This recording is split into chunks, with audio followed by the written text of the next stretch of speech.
I was in the grocery store in the U.S. one time, and in front of me there was a mother with a little boy, maybe 3, maybe 4 years old,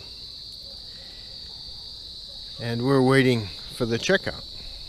And sometimes in the U.S. the checkout takes a long time, as it does here in the Philippines.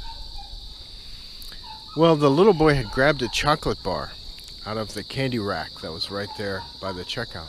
And the mother wrestled with him for a second, took it away, and put it back. And the little boy was just brokenhearted. And he was crying.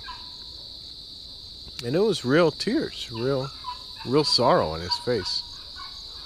He really wanted that chocolate bar.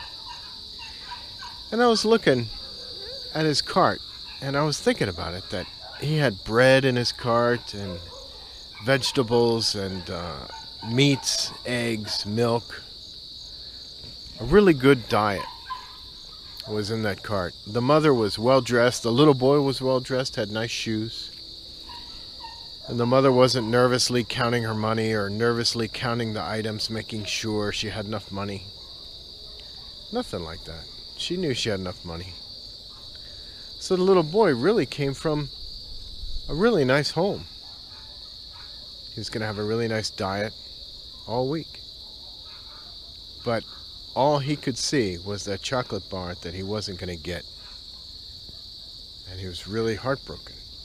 And he couldn't see all the blessings that were all around him right then. And I think about that,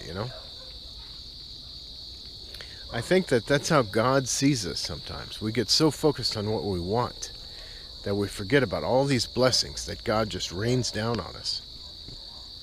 So maybe your vision is failing, and that's what occupies your prayers. And you forget that you have a good back, you have a good mind, you're surrounded by loved ones and good family. There's a lot of people who aren't. There's a lot of people who are in isolation in the U.S., in nursing homes, forgotten, ignored, neglected. And there's a lot of people with serious health problems who grab on to the small blessings they have, like their mind. I had the pleasure to know an old lady before she passed away, a distant relative of my family's.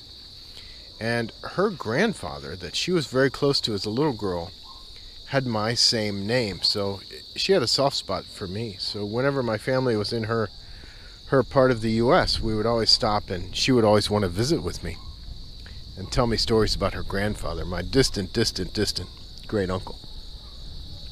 She was born in 1889, and she was passing away, dying in the 1970s. And her body was completely falling apart. She had all these problems. I think her kidneys were failing.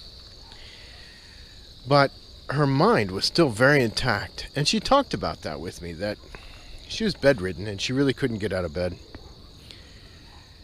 And she talked about that she wondered if that was really a blessing, to be so aware of what was happening to her in her last days.